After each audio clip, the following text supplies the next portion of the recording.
संपूर्ण विश्व में केवल भारत ही ऐसा देश है जहाँ 6 ऋतुएं होती है: वसंत, ग्रीष्म, वर्षा, शरद, हेमंत और शिशिर। यह ऋतुएं चंद्रमा के और सूर्य की गति के अनुसार चलती है। ज्योतिष के ग्रंथ मानसागरी के अनुसार मकर आदि दो राशियों में सूर्य के रहने पर शिशिर क्रम से 6 ऋतुएं होती है। ज्योतिष शास्त्र का प्राचीन सिद्धांत है कि और मंडल गतिविधि में परिवर्तन होने से ऋतुएं परिवर्तित होती है। वसंत ऋतु को ऋतुराज कहा गया है। श्रीमद् भगवत गीता में भगवान श्री कृष्ण ने कहा है कि ऋतुओं में कुसुमाकर वसंत ऋतु सर्वश्रेष्ठ है। सर्वप्रथम ऋग्वेद में ऋचा है। शिशिर ऋतु के बाद वसंत ऋतु आती है।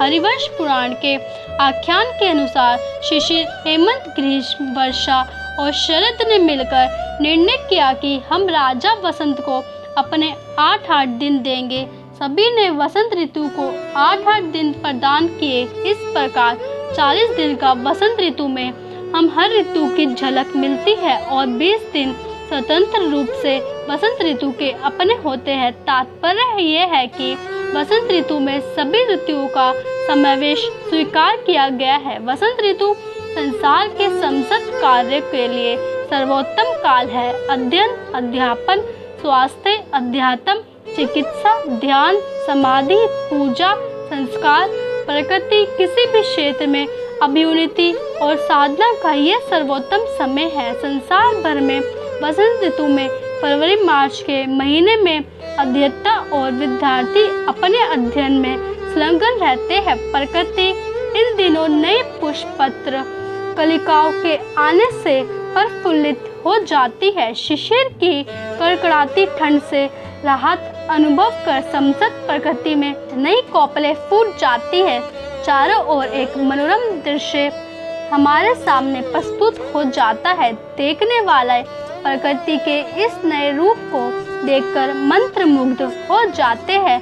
लगता है मानो प्रकृति वधूटी धानी चूर पहनकर आह्लाद में मगन हो गई है और अपने पुरुष परमात्मा से मिलने के लिए उत्सुक है। सारे पेड़ पौधे मानो नृत्य कर रहे हैं। चारों ओर कोयल की कूक और मयूर के नर्तन दिखाई देते हैं।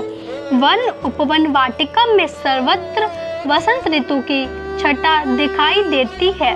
मंद समीर बहने लगती है। पलाश, किंशुक के पुष्प इन दिनों लोगों को आकर्षित करते हैं। नाना प्रकार के पुष्पों पर इन दिनों भ्रमर गुंजायमान दिखाई देते हैं। सुप्रसिद्ध कवि कालिदास ने ऋतुओं के बारे में ऋतुसंहार नामक महाकाव्य में लिखा है। नायक नायिका से कहते हैं कि इस ऋतु में वृक्ष पुष्पित और सरोवर कमल युक्त पवन सुगंधित हो जाती है। दिन अच्छे लगते हैं और सायकाल का समय सुखकारी हो जाता है।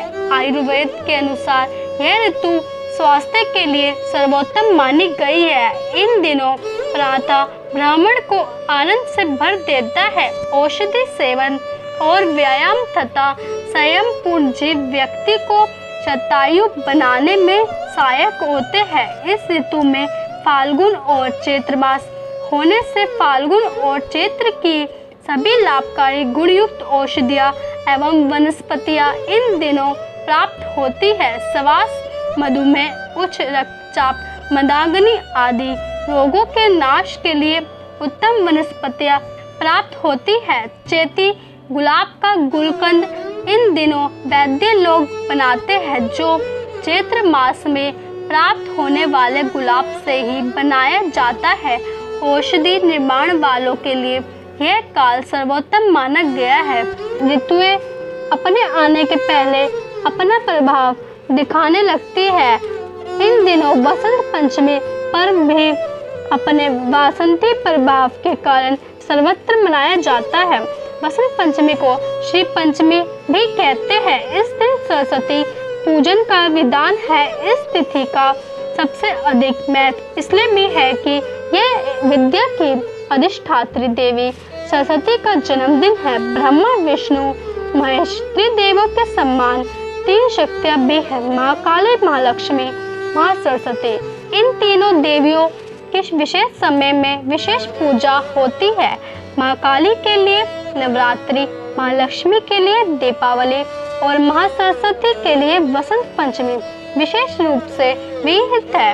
इन तीनों माँ शक्तियों का विशेष महत्व है और लोग अपनी अपनी श्रद्धा और कामना के अनुसार अभीष्ट देवी की पूजा अर्चना करते हैं। सामान्य लोग को झुकाव शक्ति संचय की ओर अधिक होता है। कहा गया है कि जिसके पास धन है वही कुलीन समझा जाता है, वही पंडित, बुद्धिमान, गुणवान, वक्ता समझा जाता है।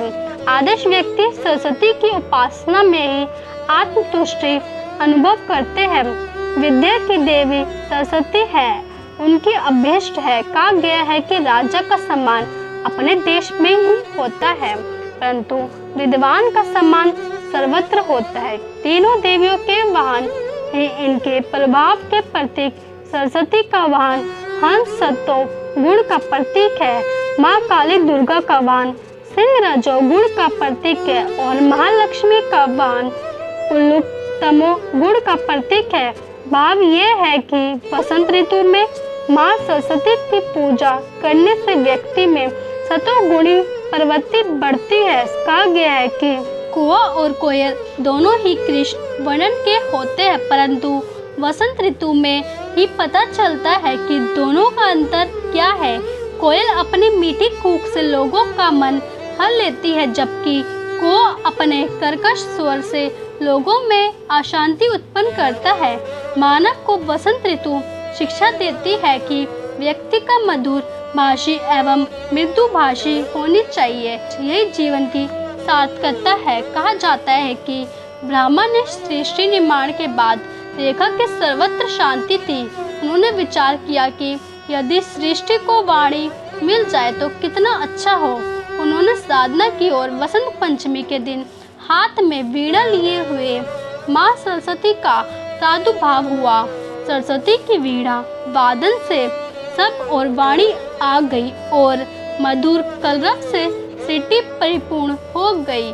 इसलिए वसंत पंचमी को माँ सरस्वती की आराधना की जाती है। कहते हैं कि देवता श्री गणेश है, परंतु वाणी की देवी माँ सरस्वती ही है। स्वामी रामकृष्ण परमहंस के पास बहुत ज्ञान था, परंतु उनके ज्ञान को वाणी दी। उनके शिष्य विवेकानंद ने ज्ञान के साथ वाणी भी परमावश्यक है। वसंत ऋतु वाणी स्वास्थ्य, अध्यात्म, ज्ञान, अध्ययन और विनिर्मलता की ऋतु है।